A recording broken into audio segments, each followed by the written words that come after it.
Welcome to Therapy is Dope with Alicia. And Julie, let's make self help fun again. No, seriously, laughter is the best medicine. Come and join us as we introduce new ways of thinking and being. And hopefully get you laughing along the way. We're back. It's a new Huh? year, 2023. Oh, yeah. Is this our first one? No, this is not Think, our first year. is it not? I thought Is it it? was. I don't know. So we're going to start off the year just right. And we're going to talk about gossip, which I think is so intriguing to me. And I started this conversation with Alicia the other day, and we were talking about, okay, gossip, is it good? Is it bad? Is it neutral? Is it because centuries ago people didn't have we didn't have books, and they didn't have produced books, so people had to, in a sense, give information from like a town speaker or whatnot, right? Gives out information for the entire town. Is that considered gossip?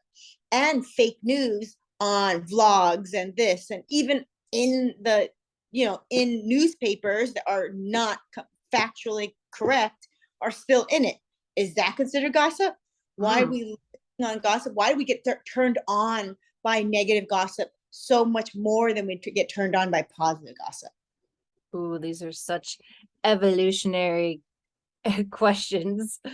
Um, obviously we're just sharing our opinions here. And in my opinion, I don't think gossip is bad. However, I know it has a bad connotation, and I think it depends on how you're talking about things. I think that, again, evolutionarily speaking, like if you think about, I hear the words tossed around a lot, the tribe mentality and find your tribe and all of this business. So we've definitely been talking more about prehistoric times and what we were like back then. And when you think about that, we were dependent on being able to share our stories, as you were saying, but also as the population grew, we would have to branch off and be separate communities that function alongside each other. And so then if I need to belong to one versus the other, then I need to convince myself that my tribe is probably the better tribe. And so I think it's very deeply ingrained in us to compare and contrast our lives with other people's lives and make judgments. And I think it's much easier to judge from a distance than it is up close. That's why I think that I like mostly all of my clients, because I get to know them on a very deep personal level, and it's a lot harder for me to make any judgments about them after I know their whole full life story. But a person that I just see at the mall acting like an idiot, I may very well make a judgment on and enjoy very much, because, sometimes it's nice to not give a shit. Okay, but really, what is gossip, right? So in the towns, like before, when it used to be an announcement and a purpose behind it, the purpose was to inform people about this, right? But nowadays, like right now, I just googled gossip and definition, and it says casual or unconstrained conversation or reports about other people, typically involving details that are not confirmed as being true. So if you think about it, if you and I started talking about something that I was insecure about, or you were insecure about, or a story that you and I were directly involved in, that's not gossip. Gossip is a conversation or reports about other people that aren't present in our current conversation. So Yes. that's when I don't really like, because if you're gossiping about somebody, you're taking something that might possibly be very, very important to that person and making it trivial and it, as a form of entertainment, to Yes. It is entertainment. That is true. right. But what if it hurts their feelings? Like most of the time it feels like it does. I mean, of course, people don't like being talked about. And yes, there are real emotional consequences to talking about people. However, I am of the mindset that we should all assume people are talking about us, And we should also assume that it's none of our business what they're saying unless it's important enough to them to talk to us about. Oh, repeat that. I think that we should all assume that other people are talking about us. And we should also assume that it's none of our business unless the person who's talking about us feels like they need to tell us what it is that they're talking about. And I think that's easier said than done, because if you say, Absolutely. because if let's say Alicia, right? You're talking to somebody that we know, and I come in and I go, dude, Alicia was talking about me. It would be like, but none of your business until she wants to talk to you about it. It's like, dude, of course it's my business. She's like dragging my my name through the dirt and everything, right? Or you're making assumptions of what she meant to say, what she meant in that conversation. But it still hurts. So how do you become, like wholehearted enough to be like, that's your problem. You're talking about that because you might be insecure, or it might stem from jealousy, or it might stem from whatever issue you have. And this is mine. I'm going to own this, and I don't have time to feed into your gossip. I think I really like Gary Vee. I know a lot of people don't really care for him, but I think he's great.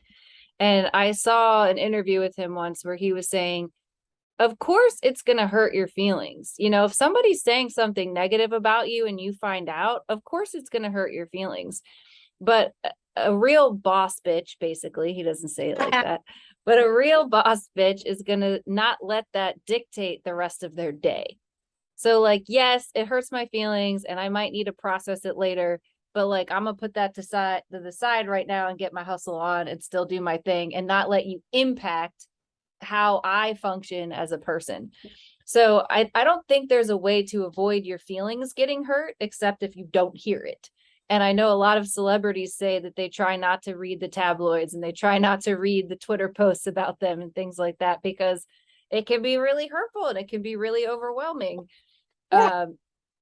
So, and like we've said before, the more popular you get, the more people are going to have some shit to say about you. Like there's just, and that's for me, I think 2020 was like a whole realization for me as an adult. And it stressed me out in a lot of ways, but I feel like I also got a lot of really great takeaways from it. And one of them was, it doesn't matter who you are or how good you are or what you stand for, someone is gonna not like you. They might not like you just because you're so good and you seem too good. And hell, I mean, I've said that about people, like, you're very nice, that's suspicious. What's going on with this person? Why are they so happy all the time? So it doesn't matter who you are. Somebody's going to have some negative shit to say. And at some point in the game, we all have to accept that. That's actually really true. You're right. Because, and I think that's the problem with celebrityism, or just being famous, right? Everybody knows your name, and they create their own story about you from what they heard, what they saw, or also the collection of their experience, their personal experience, create something about you, right? And like, imagine if I was a celebrity, they would have looked back my past and been like, my gosh, she dated so many guys, she's never gonna settle down. And if you think about it, J-Lo, amazing, boss bitch, hustler, right? She, got married a few times, blah, blah, all that stuff. But it's like the first thing people talk about, but they don't talk about how she works, crazy hours every day. She works out like crazy. She eats like no refined sugars. She does all stuff. It's like, no, you guys don't talk about all the boss bitch shit that she does. You guys talk about, look how many times she got married. Maybe you think about it, maybe the guys that she got with wasn't good enough. What about that option? And she needed to upgrade. Some people need upgrades in their life. You don't know. Yeah, I almost sang for you. I saw that. You had it. You had it. And then you're Let me upgrade you. Oh, there it is. Feeling it now. And then the text that you sent this morning, you went, drama does not just walk into your life. Either you create it, invite it, or associate with it. And that's the same thing. If you replace drama with gossip, isn't that the same thing? Pretty similar, I think.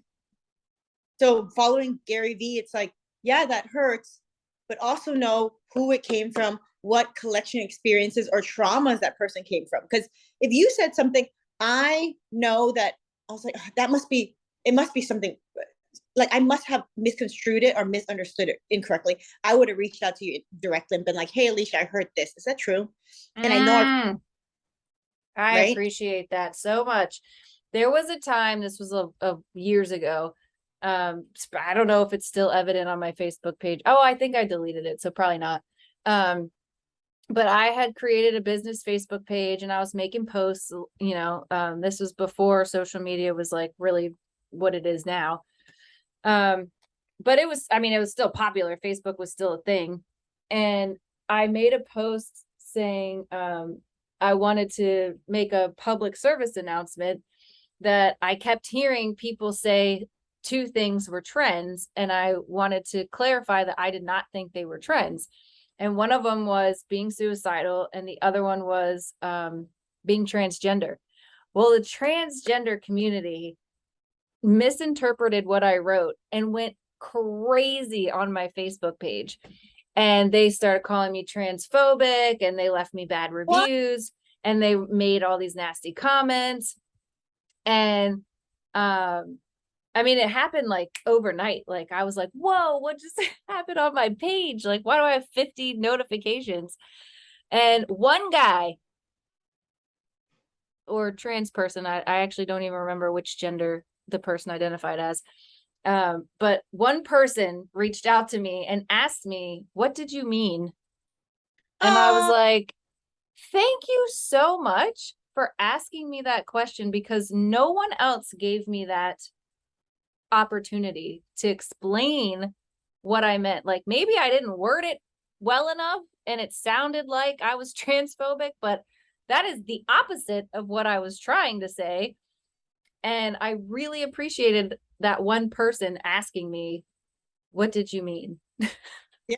No, I think that makes a huge, and with this, unforgiving cancel culture that we have now, as soon as you say that, but okay, going back to that one post you said. So when you reread it afterwards, were you like, oh, that could be misconstrued? Or did you think, no, it's pretty clear to me. I didn't mean it that way. It's still, I still felt like I read it the way that I meant it. But obviously, when you know what you mean, you could possibly read it differently. So I could understand that some people were confused. And the way I handled it was I ended up writing a blog explaining the whole thing. Mm-hmm. And then I just commented back to some of the people who left nasty reviews and stuff and put the link to the blog in there.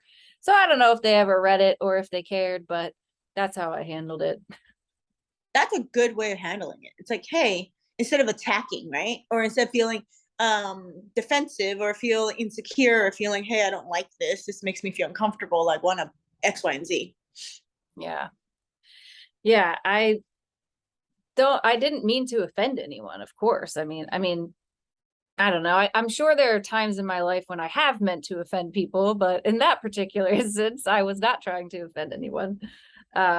And most of the time, I feel like I'm not trying to be offensive, but, because what you were saying earlier is so important, and that is people see things through their own experiences and the way that they think and behave. So if someone else had made the comment that I made on Facebook, maybe they would have meant it in a transphobic way. I don't necessarily know how you could calculate that, but maybe that is a possibility. But if anybody knew me, then they knew that would not be how I meant that comment. So, or what that comment came from, sorry, I wonder if that comment came from a trans person. Would the trans community then see it differently? Oh, I don't know, because Caitlyn Jenner did get crucified still by the transgender community. So I don't know. But what I try to teach my clients is that whoever's giving you this negative feedback, we have to run it through the filter of who that person is, how their day was, what they have going on in their life, and what they've experienced. And obviously, we don't always have that information, but sometimes we do. So for example, last episode we were talking about narcissists. If a narcissist gives you feedback about who you are as a person, we damn sure have to filter that through the narcissist filter and understand that there may be grains of truth in what they're saying, but there's also a whole lot of other intent. Yeah, because when they say, "Oh, this is a nonfiction piece," can it truly be nonfiction? Because if even a documentary, I think a documentary, you're trying to prove something. So you're trying to show something, right? And you're trying to be as objective as possible. But even scientifically, when they're trying to be objective as possible, they have to have random, random testing, and they have to have a placebo, and they have a placebo, and they have to all these little things to basically block the possible subjective obstacles in the way during this testing. But when you're testing things that are not tangible, that are just spoken word, or how people feel, or how people think, it's really hard to fall. There's a lot of gray area in between those slices, So when someone's trying to tell you something that they 100% believe is true, it may not factually be true, but to them, it's truth. I think one of the most powerful things that I've learned in this field is truth is almost irrelevant. And that's very hard for me to say because I definitely, as an anxious person, prefer to know some facts. I love a fact, a good fact. I love Yeah. something concrete that I can really sink my heels into. But unfortunately, a lot of life is very gray, and even research and facts can be skewed. So, what I learned instead that is important is this useful? And that is the question we can ask ourselves when someone gives us some sort of negative feedback or some sort of criticism about ourselves, or if we overhear that people have some negative thought about us. Is it useful information? Like, is this true of me in any way? And if it is, what can I do with it? And if it isn't, throwing it out. Oh, I really like that, because instead of saying, is this hurtful? Is this important? Does this make me happy? Those are have slices of subjective tones in them and gray areas. But if you go, is this useful to me? Because like you said, if truth is almost irrelevant, it doesn't matter what it is. It's like, is it important to you? And it could be useful to, let's say, useful to me, but completely useless to you. Right. And it So might be something that's, for example, earlier we were talking about my outfit today, and I was joking, but also serious, that my older sister does not like my style. So every time I see her, she's trying to dress me because she thinks I need to do better, and that's fine. And in the past, that would have really hurt my feelings. But over the years, I've become very comfortable with who I am. And so I'm like, and I've also come to expect that of her. So it is not, it doesn't hurt my feelings anymore. It makes me laugh. It's just funny to me now. why did it hurt your feelings before? Well, because I wanted to, she's very beautiful and she's very fashion forward, and she is very artistic. So she was always somebody that I admired in that department. Like, she did her hair and her makeup, and she always looked so nice. And I mean, she still does. Like, she has great style, and she's always up on the trends regardless of her age. And she she's someone that I always looked up to in that department. So then I felt less than because my style is not the same and I do not put in as much effort as she does. And it used to really upset me that she would be like, let me do your hair before we go out. All right, Now I'm so like, can you do my hair? Will you do my makeup? please. But before, it's because you took what she said, like, let me do your hair before we went out. Before, with maybe you're a little bit more insecure about that, right? You're less confident, whatnot. You probably read her, what the voices in your head were saying is, I'm ugly, or she wants to make me look better because I'm ugly, or I'm less than, or I'm not up to her part. I'm not. She's not approving of me. Yes. And in some way form of fashion, you believe that you're uglier, that you're okay, fine, fix my hair so I could look prettier. And then that even hurt even more. It's like, what the fuck? That I have to be prettier because I'm not pretty right now. Mm-hmm. Yeah. But now with your new confident boss bitch self goes, let me do your hair. You go, do I have time for this? You know what? Yeah, do my hair. You know, like it doesn't, it literally bounces right off you. Yeah. Her daughter was even telling me, oh, I'd really like to do your makeup. And I was like, yes, girl, do my makeup. Like, come on. So my attitude about it has definitely changed. And, but it's all a process. It's definitely not like you're saying, like, I do think it's gonna hurt. And then you have to go through the process of talking about it, sorting through it, and deciding how you're gonna feel about it. And, you know, some people's opinions probably are going to hurt worse than other people's. And some of the things people say are probably going to hurt worse than others, especially the things that we're already insecure about or that we think might actually be true. Those things, of course, are going to hit differently. But those are the things that we can say, is there something useful in here for me? Can I Mm. take something away from this comment? Is this how I want people to see me? You know? Yeah. So going back to, let's say, the hair thing. Let me do your hair before you leave. Is that comment useful? Can I use that some way? So break that down for me. I mean, I guess the way that I think about that now is like, am I going somewhere where it could be beneficial to me to have my hair done nicely tonight? Or am I taking pictures later? Do I care if my hair is done tonight? And like you said, do I have time? Is that something that I even have time to worry about right now? And if I have the time and we might take pictures and the other people might appreciate it for whatever reason, like I was telling you that I went to a breakfast with the mayor earlier today. And so everybody there was dressed nice. Everybody there was dressed nice. And it was probably a good thing that I came looking a little bit better than usual. Because normally I got like my therapy is dope sweater on. I love Phil. And I wear that to networking events. So yeah, I mean, I guess in that sense, it was beneficial to me for today to look better and put a little bit more effort in. But with your confidence, you were like, it doesn't have anything to do with who I am or my Yeah. worth. It's just, it's kind of like you're a present. You're still that present. You're still a, let's say, I don't know what's a good present that people buy. You're still an iPhone, right? I don't know. Ooh, Actually, yeah. something like that. Or I don't know, what do people like? I'm looking at a microwave right. I was gonna say microwave because That's there's very my, old of you. yeah, right. Like, who wants a new microwave? How about like a Coach bag or like a Yeah, Louis? like a nice bag, right? Like a luxury bag. So it's kind of like that luxury bag is still the luxury bag, whether you tie a scarf on it, whether you have it wrapped up, whether you even pour stuff on it.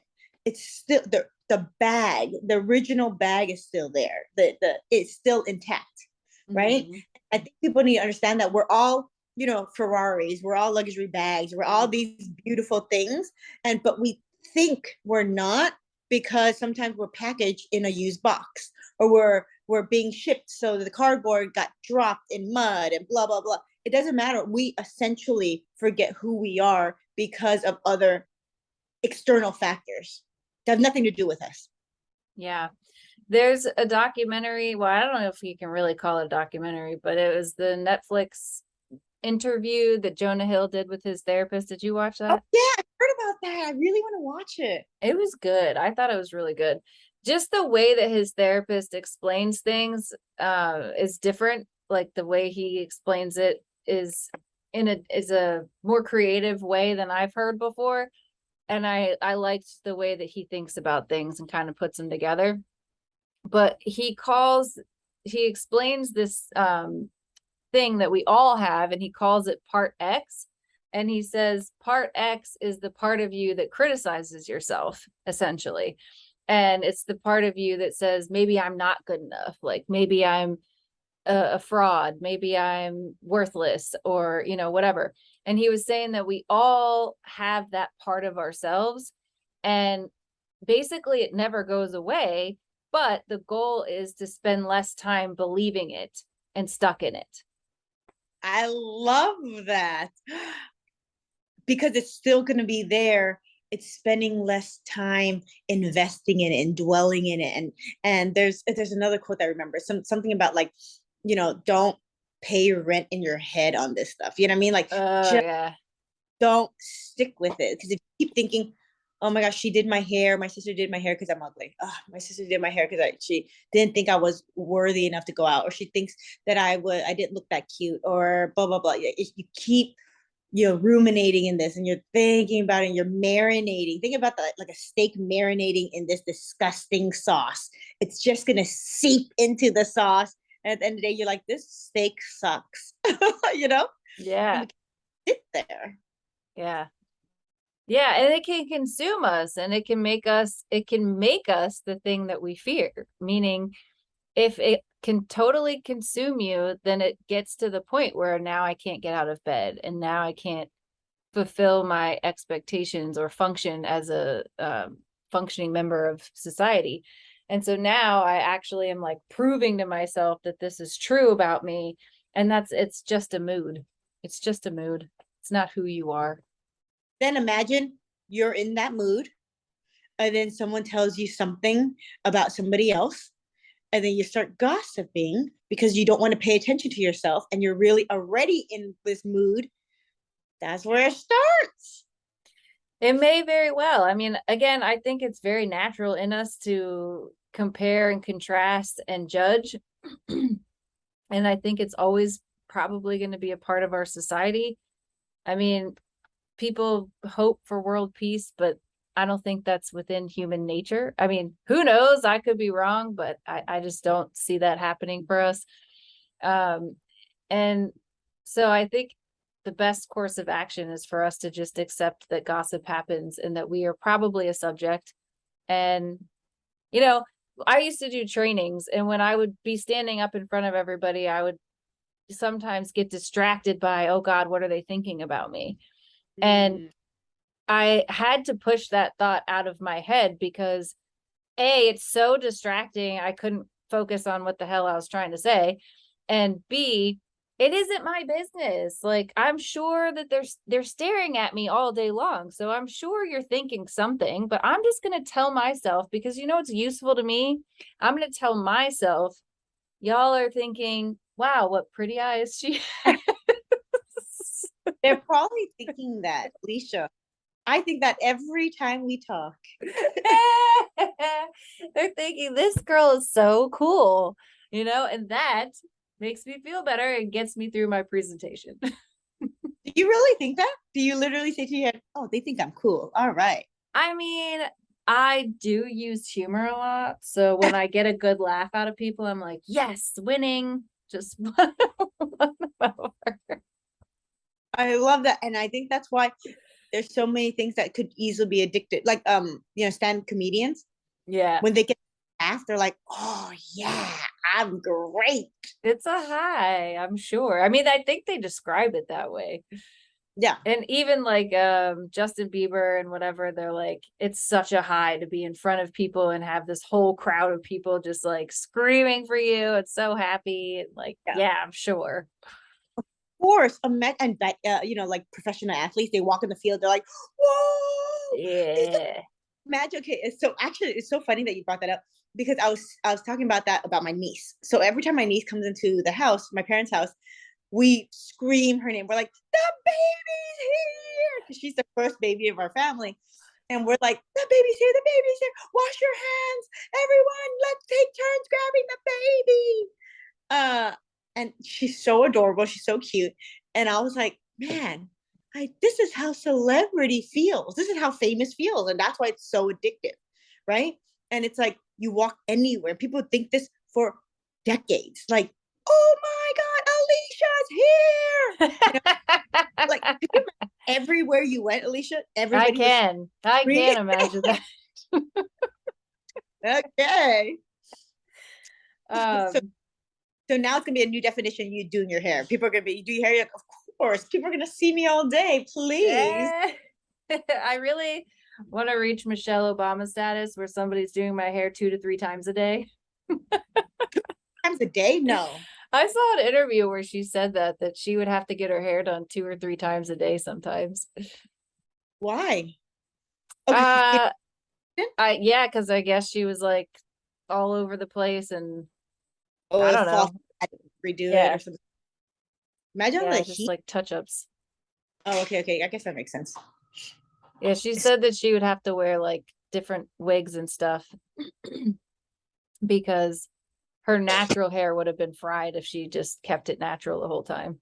I was gonna say, I was like, I just said about the heat against each follicle of your hair, you know? Yeah.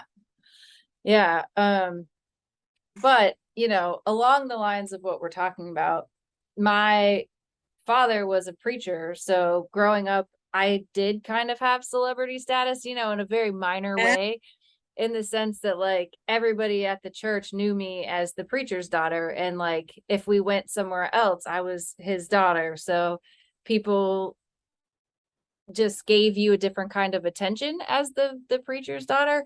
And I was little, so I was also under the impression that all of these people were good people and they all just loved me so much. And um it was definitely, I think, for me, a very rude awakening, realizing that people weren't as great as I thought they were. And even like sometimes the people in the church weren't as supportive of my dad as I thought they were, but all of that was hidden from me when I was little. So I didn't know any of that stuff at the time. when did that start changing? When did the realization start hitting? At what age? Definitely adulthood. Like, and I still very much value many of the people that were in my life at that point. I tell them that I had like 5 moms essentially, and like I felt like I was a part of several different families. So it was really cool in that way. But it was definitely like a bubble that Right. I grew up in, and life was not like that at all. So that was, I think, probably my 20s for sure is when I really started to realize, like, hold on a second, what's happening here? And I wonder if that's the rude awakening that a lot of celebrities feel when they hit their prime, or even uh professional athletes. They hit their prime and then they have to retire, right? Or they're not getting a bunch of movies anymore, or their modeling career is over, or whatever it is. It's that rude awakening of like, hey, you're maybe it's like the voices that sound like you're not that special. But Mm, you could look back and be like, oh, I'm so grateful for that time because I felt so special. But now that I don't do it, doesn't take away from the worth that it was before. I don't know. yeah, I definitely think anytime people have to redefine themselves, there's like a little identity crisis that goes on, or anytime people surprise themselves with even something that they do, there's a little identity crisis that occurs. And I think that it's good to question ourselves and to ask, who am I? What do I stand for? What am I all about? And honestly, I don't even know the answer to that. I think these days I'm certainly leaning more towards Deepak Chopra and his ideas that we're just spiritual beings experiencing life. That makes a lot more sense to me as I get older. Yeah. Because you're not your thoughts, you're not your feelings. So what the fuck are you? Yeah. This is very confusing, and I'm not all of my behaviors. So then what am I? So I think that we often define ourselves by our career or by being a parent, or you know different things, being pretty. Even I'm just the pretty girl, I'm always the pretty girl in the room, or whatever. And anytime that those things change, it's like, oh no, now who am I? Right. And that reminds me of two people specifically. One person I knew through my 20s, she was a model. She was gorgeous, right? And I remember she was a model even through college. And she would just get all these jobs and auditions and things like that. But then as she got older, the auditions would dwindle a little bit and then dwindle a little bit more. And she actually couldn't survive on that income anymore. First, it was the income between her and her husband, right? And then as she got older, her income dwindled a little bit, so she didn't have that. She was more dependent towards her husband, and I think not only did she get pulled away from that identity of the pretty girl, the thing is, she's still pretty, Right. but I think the auditions and the money equated to was a formula for her. How pretty am I? I had 10 auditions today. I had this much money, blah, blah, blah, right? So now I have one audition in the last 3 months and I only made this much money. I must not be pretty anymore. Mm. So that was again, that whole rude awakening. And then also, I just, one of my good friends went through a divorce, and it was really hard for him because he had to re-identify himself. He's like, I've always been this person's husband and the people's father. And I was like, you're still going to be their father. And he's like, am I? Like his identity was so thrown off that he's like, who am I? Like he had to start almost from ground zero and be like, well, you're still my friend. You're still their father. You're still this person's son. So going back to trying to grab those pieces of identity and to stabilize yourself. Yeah, that makes me think about when the Great Depression happened and a lot of people who lost a lot of money committed suicide. Right. Because they defined themselves by their money and by their career. And when they lost that, they were like, I am no one now. And in a lot of ways, probably a lot of things would have changed. And maybe they would have been treated like they were less than by other people. But this again goes back to us filtering through who these people are and why they're treating us this way. Why are they thinking this, or why are they behaving this way with me? And I would say that probably like 80% of the time we're just projecting anyways. If not 100% of the time. I mean, some people would probably say 100% of the time. Yeah.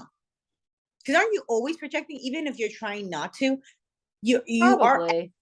you're acting and living life through your thoughts, your feelings, your collection of experience, your collection of traumas, whatever that is. And that's how you're acting, whether you're aware of it or not.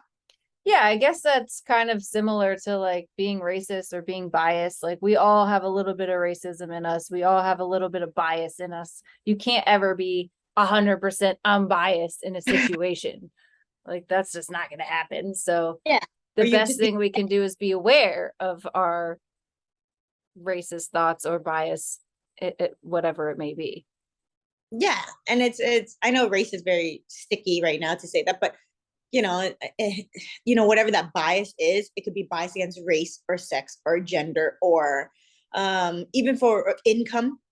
You could be like, oh, that person's rich, that's why, blah, blah, blah. You could be biased. Absolutely. Or bias against, whatever, just anything, and because everybody is subjectively or just biased no matter what about something, that feels the whole gossip society, the whole gossip programming in your head. You judge even if you don't want to, and you try not to. You do, because that's how you live life. You have to judge, is this a dangerous situation for me? Do I want to do this? Do I put my fire? No, you judge it. It's too hot, I'm not going to touch that. Oh, this is too steep, I'm not going to climb that. This, whatever, this tastes burnt, or this tastes whatever, I'm not going to continue eating it. So you're constantly judging things, but you only you don't touch the fire because you've touched it before. We've all been burned. So from my collection of experience of being burned that one time, right, that one collection of memory will keep me from getting burned moving forward. Yeah, exactly. And I think, it's an interesting turnaround to think about. We do talk about raising your standards and aiming higher. And doesn't that require some kind of judgment? Like it's great to be as non-judgmental as possible, And of course, as a therapist, I do try to maintain a non-biased, non-judgmental space as much as possible. But at the end of the day, there is a certain amount of judging that is important in life. Like, do I want this person in my life? If this person thinks of me this way or talks about me in this way, or behaves this way, do I want this person in my life? And that's a very real judgment that we need to make. Yeah, absolutely. 100%. So sometimes we do even have to evaluate negative qualities in another person. And if we're processing that, some people are very good at processing things internally and not ever saying it out loud. But some people aren't. And some people really do need to talk to someone else about it. And I think actually that was probably the introduction to me realizing that I didn't need to know what people were saying about me. There was a time, well, I guess it's still an ongoing thing for me, but I had two really good friends, and I had always been told that there couldn't be a threesome. That three is a crowd, two's company, three is a crowd, whatever. And that someone was always left out in a threesome. And there was talking about each other in our threesome, but I just accepted at some point. I was like, yeah, I know that you're going to have to vent about me sometimes because I'm going to be annoying or rude or something at some point, have an attitude, whatever, mess up as a human being. And you will probably be affected and frustrated about that. And then you might need to vent about that to somebody else. And that's okay. And I don't even need to know what you're saying unless you feel it's important enough to bring to me. Because sometimes we have to say things, and once we get it out, we're like, all right, now I feel better. I'm letting that go. I don't even care about that. It just pissed me off in the moment. And so if that's what it is, I don't need to know about it. I don't want to hear about it. But if it's really important, or it's a repeat offense, or it's a pattern, then I might need to know about it. And even then, receiving that kind of feedback is really hard too. So sometimes I'd rather not know. I'm just saying ignorance is bliss. But I do want to say, especially if it's like a like a threesome best friend situation type of thing, ideally, and this was some advice that I remember hearing somewhere, and they were saying, just talk about the person as if they're in the room. That's the difference between gossip and having a progressive conversation about something that bothers you, because inherently someone's gonna bother you, right? So let's say you, me, Alicia, you, me, and somebody else, right? Like Susan, and this made up, three-way best friend situation, and you annoy me about something. Like, let's say you completely forget this podcast one time, and I'm waiting there for half an hour. You're like, oh, I'll go on. So just tell me that you're not going, so that I don't have to wait here and wait half an hour. But when I'm telling Susan I should talk to her about the situation or vent to her, for my own anxiety, and just getting off my chest, but also speak about it as if you're in the room. Then it gives me integrity in what I'm saying. And also, if Susan tells you, I won't be ashamed of that. I'd be like, yeah, I did say that, but I said it in a way where I would be proud, even if you heard about it, not for me. It's interesting that you say that, because I work with couples a lot, and couples will have conversations without me that are really good conversations. And then all of a sudden they're in front of me and they're saying the same thing that they said in the conversation. But because I'm in the room, it feels different. And they'll say words and everything, literally same words, and they'll be like, I said this to you. And sometimes the partner's like, yeah, you have said that. And then sometimes they're like, not like that. You didn't say it that way. So it does make a difference, I think, if someone else is hearing yeah what you're saying. It's weird. It's so weird. The dynamic shifts. Yeah. Or you create the feeling that someone's listening. You pretend, you imagine someone's listening. Then you're not, going, oh my God, I didn't know what Alicia did last week. You're never gonna guess. Don't tell her I told you. You're not in that situation, which is like, ugh, I hate it. Yeah. I remember when my grandfather died, my dad said at his funeral that he never heard my grandfather say anything mean about anybody. And I was like, holy shit, really? Yeah, I was like, I are you? was like, is that even possible? And I mean, I don't know. I'm sure he talked shit about my grandmother at some point, but it may be true that he never heard him talk negatively about anyone else. And that's kind of an amazing feat. Like, I was like, oh, but he is a man too. And I do think gossip tends to be more of a female behavior. Not that men don't do it, because they damn sure do, but I think females do it a next level, perhaps. And I also think it's characteristic. So what if that man was just a man of few words and he was Yeah, very observant person and he was normally quiet and he's normal, whatever. All those things you have to put in consideration. Maybe that person just didn't talk that much. So the words that that's he true. said, oh, it wasn't mean. He just said like, a sentence Yeah. today. Yeah. That's really funny. And that's true. And again, there we are, putting it through the filter. Who is this Oh, person? What are they yeah. about?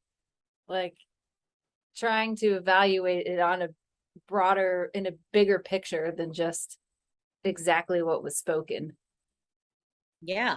I think that would help me. I wish I knew this information in my 20s. And it was little heart, it's like it just reduced all the heartache and the drama that I was so involved in because of he said, she said, and it was like ugh, none of it was 100% true anyway. I mean, I can't say that I had that same experience, but I can say I don't think it's really, there's some country song about like being young and like how youth is made for the young, essentially. Because people always say like, oh, if I had known before, but I don't think it's possible. Like, I think we wouldn't appreciate this information as much as we do now in our 20s. And in our 20s, it was just part of the culture, I guess you could say, of our age bracket and development, part of our development. And I think as we get older, we have more of a capacity to think about these things in a different way. And I think that's part of the beauty and the privilege, perhaps, of getting older. I There's love not a it. whole lot of great things that come along with aging, but that's one of them. No, I honestly I'm so much happier now. I'm 38, so much happier now than I was in time in my life, probably except when I was much younger, right? But I felt like I struggled a lot. I look back and I was like, oh, that was kind of a hard year. That was a hard decade, and or I struggled a lot, or I felt a lot of pain, or there was a lot of trauma, or there's things like that. And you look back and you go, I'm not glad it happened, but I appreciate that it happened because I'm who I am today. But don't you feel like it? Don't every year? Don't you feel happier, even if we're older and like physically we're older, but mentally I'm happier, so I feel younger. Uh, in some ways, yes. I can definitely say in some ways, yes. I think having kids was like kind of a big curveball as far as Oh that's yeah, yeah. concerned, because I spent like 4 years being just plain exhausted. So I don't think I was happier those 4 years. I mean, I get in some ways, yes, again, because there's the joyous part of having kids, but there's also the part of being sleep deprived and having all these responsibilities and whatever.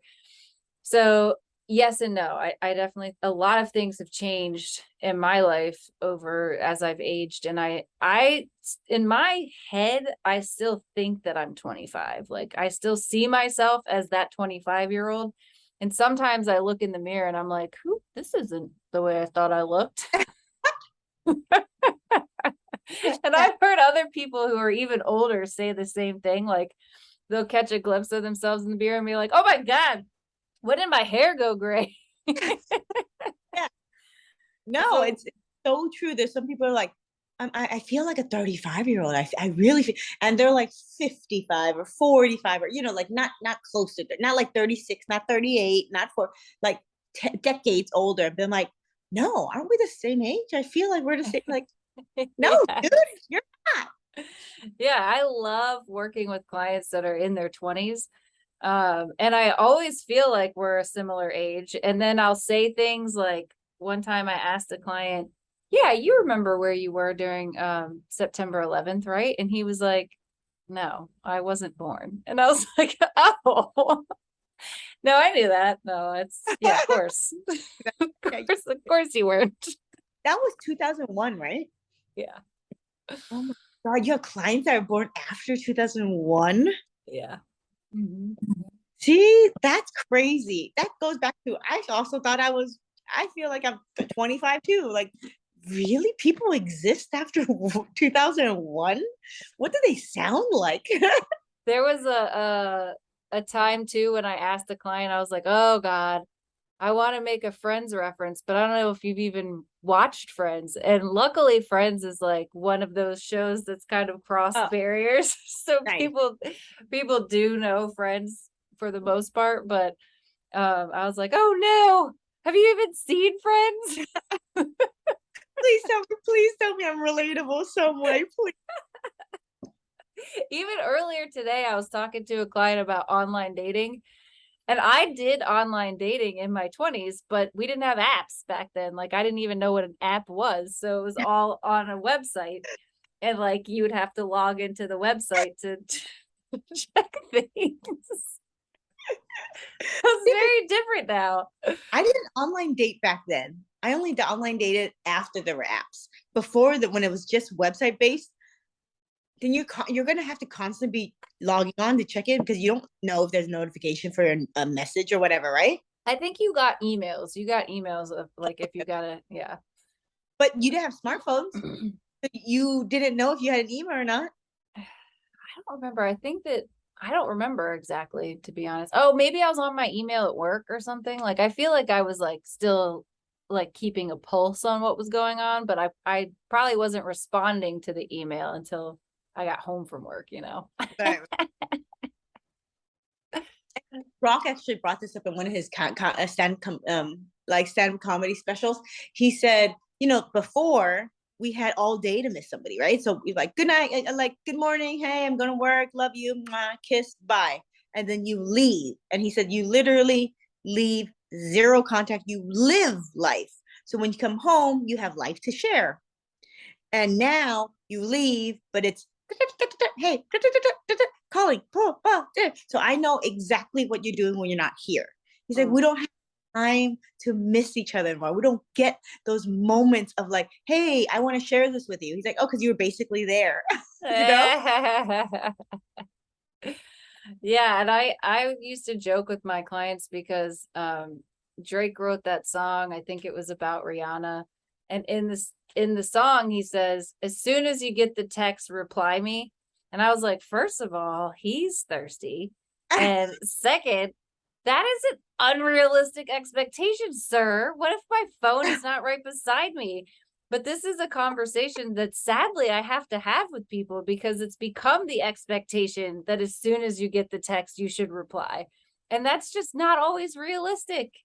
Even though No, we do have our phones with us all the time, like right now, for example, mine's on do not disturb. I don't know if you've texted me. I cannot reply, Drake, immediately. Yeah, you're gonna have to wait until my podcast is over, sir. That's hilarious. That's really true because I do have my phone in my back pocket probably majority of the time when I'm at work, when I'm walking around doing or it's on my desk right next to me, whatnot. But when you're doing something and I need focus, undivided attention to do these financial reports, let's say I'm comparing quarters to quarters and whatnot, I'm not going to have my phone on. It's not going to ring. It's on silent. It's next to me, but I have things to do that I will get to it right after. Mhm. So and it's really hard because I think when you're just starting to date somebody, right? You have that vulnerability of like texting somebody and now you're waiting. So then your voice in your head go crazy and they go, he doesn't like you. Are you being too thirsty? Are you texting too early? And all these stupid voices that we hear when in reality just say, maybe he's busy. It's fine. Yeah. I think the thing that kills me about the dating world, and it was like this when I was single too, I think it's still this way, is that like it was this stupid game of like who cares less. Yeah. Like, what? Why can't I just like you? I do like you. Can I? And I'm not allowed to say that. And I'm not allowed to act that way. I have to pretend that I don't really like you so that you'll like me. Like, what the fuck is Yeah. going on here? Yeah. And you don't want to end up, honestly, at the end of the day, you just don't want to end up being with a person like that, you know? Because I like just being me. And now as I get older, I'm like, I like you. I'm gonna text you this I think of you. I'm just gonna send it. And if you don't like that, then maybe we're not compatible. If Yeah. you think that's thirsty and you think that's too much, instead of me trying to dim myself and go, oh, let me mold myself to someone you like, I'm just gonna be like, no, this is me. If you don't like it, someone else will. That is so beautiful. And I totally agree with it. And that's probably a whole other subject, but I think that's just beautiful. And I think that's like Brene Brown's authenticity business, it goes back to all that. And yeah. But as That has far as gossip, or would you say? sorry, that has to be a topic for sure next time or another time. Yes, for sure. Um, but as far as gossip is concerned, it's ingrained in us. People are going to talk, they're going to say nasty shit, and doesn't matter who you are or what you're doing. And the best thing we can do to combat that is just accept it's going to happen. And what you said, I'm gonna take that really to heart. When you said, see who is it coming from? Like Yeah, filter it. filter it. And then once it gets filtered, and if it passes through a filter and it still hurts, approach that person. Because if it's passing through that filter, that person's important enough to you to go and say, hey Alicia, what's going on? Hey Julie, what's going on? Hey, and have that conversation. You don't have to be screaming, you have to be like, bitch, I heard you said this to me. You know, like, hey, this was really important to me, kind of hurt my feelings. Or you know what, you can say that as a joke and be like, Alicia, somebody been gossiping about me, and make it fun. I don't know, Yeah. whatever, but bring it up, and that will squash it. Yeah. Yep. Yeah, I think, well, that's a whole other topic too, because confronting and communicating is like frowned upon these days. Like people would rather just like, I don't know, cut you off or ghost you or whatever. Like people do It's not easier. like to, what's that? It's easier, no? Yeah. Yeah. I think it's easier to just avoid altogether than to have a conversation. So I think that our skills in that department are pretty shitty. Do you think it's generational? Do you think before people used to confront easier, or is it easier now? No, I don't know. Is it generational, or is it just it's always been like that? People have always struggled with confrontation. That's a great question. And I really like watching TV shows from like the like, oh god damn, what's the time period called where they had like the Gilded Age and what's the other Aurora. one? Bridgerton, Okay, okay, okay, all okay. all of like back in those days. And one of the things that stands out to me, and I was just recently watching Mary Poppins with my kids, and that was like kind of along that time frame. This is a little more advanced, but anyway, they were so passive aggressive. They were never saying what they wanted to say, or if they said it in a very passive aggressive way and never just like directly. And so I Right. venture to guess that we've always had a hard time. That's what I'm saying. And it's not just that, but it could be cultural too. In the Chinese culture, for example, is really hush hush. Quote unquote, you really respect your elders so much that you bite your tongue on everything. Like they're right even when they're wrong. Which I don't believe. I don't know. I don't believe in that. I don't think that's healthy. Well, that's a whole can of worms. I had a conversation with I was working with a client from another country, and I started talking to a therapist that I worked with who was Dominican. And I was asking her like, hey, in the Hispanic culture, which they weren't from the same country, but I was just asking like in general in the Hispanic culture, I understand that you have to take care of your parents when you get older, and that's the expectation. But what if your parents are really toxic? And she was like, that doesn't matter. You still have to take care of your parents. And I assumed that because she was a therapist, her perspective on that would be different. Like, no, that's not healthy. Yeah. But culture can be very deeply ingrained in us. And so I agree that I don't think it's healthy, but there's a lot of people who would argue with us about that. Yes. Like, so we don't even, we're so, those thoughts that are so ingrained or so subconscious, we don't know why we believe it, but we believe it. Yeah. Yeah, it was funny. I was talking to a family member recently about racism, and she said, I don't think I've ever been racist. And me and Sebastian just started laughing. I was like, yes, you have. That's racist right there. Like, what are you talking about? That's So, yeah.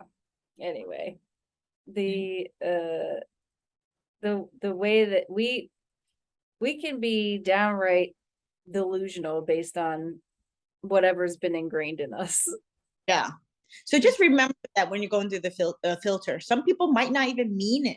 They might not even realize that they're gossiping. They might not even realize that they're judging because it's so ingrained in them. But when you see that, you can actually take that as a strength for your side and be like, oh, that person only knows how to live life like that. They've only Mhm. seen through those lenses. That's it. And I'm good on that. And maybe it'll make it hurt less. I have one last example that I'll give. Oh, that really just hurt my hand. Um, I had a client who was working at a makeup counter at a department store, and all of the ladies that she worked with would just say the rudest stuff to her on a regular basis. And it was like mind blowing to me, but she was like, oh, this is like, these are normal things that people say in this industry. Like, people just feel free to criticize your makeup, to criticize your outfit or whatever, because apparently like image is a lot more important when you're working in that industry. And so I was like, wow, I can't believe people would say that to you. And she was like, oh, yeah, no, that it's like it's annoying and it's bothersome, but it's like to be expected. So again, with the filter thing, that's a perfect example of like some people might expect you to have your makeup done to the nines and but where's that coming from for them? And is that a core value for you as a Mm, person? yeah. And in every scenario, right? When they say there's locker room talk, Oh. imagine you walk into a locker room and you go, oh my God, how do people live? And people go, don't take it seriously, whatever. And my cousin is actually in fine dining. He's a chef in a fine dining restaurant. And he has a team of maybe like 15 people. And they're so mean to each other, so mean. And I was like, how I couldn't last in this situation. They look at each other's plates and go, oh, you're gonna serve that shit? And it could be beautiful, gorgeous, gorgeous, gorgeous, and they just say it to each other to bust each other's balls for no reason, right? I would just be like, is it not good enough? Oh my God, I'm not good enough because I'm not doing the filter strategy.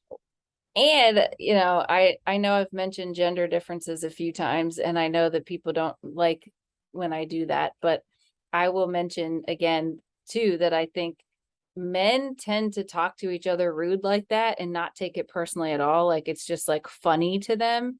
And then they do it to women, and women get their panties all in a twist. And we're like, you can't talk to me like that. Like you can talk to your buddies like that, but and that's legit. Like if you don't want somebody talking to you like that, you can say that. But I think a lot of times men tend to talk shit to each other in like a much Mm-hmm. harsher way than women would. So we're like, oh, I can't believe you talk to each other like that.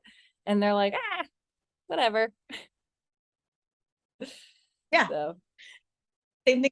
So if I start talking to you like that, wouldn't you be like, that is so rude? Maybe, I don't know. I'm gonna be more sensitive now, but I cannot. Don't talk shit about me. Everything I do is shitty. And I just oh, feel so shitty. yeah, of course. Yeah. If somebody's being that critical too. So there's a lot of different ways to look at it, but ultimately I personally don't want to know unless you think it's useful. Okay, I like it. I also, from this conversation, think it's so important to use the filter strategy. I'm going to do that moving forward. Whenever I hear anything about me, I'm going to be like, who is it coming from? What do you think their motivation is? And is it going to be useful for me? Yeah. Ta-da! Yeah. Boom. There we go. All right, folks. There you have it. Tune Bye. in next time for more nuggets of gold.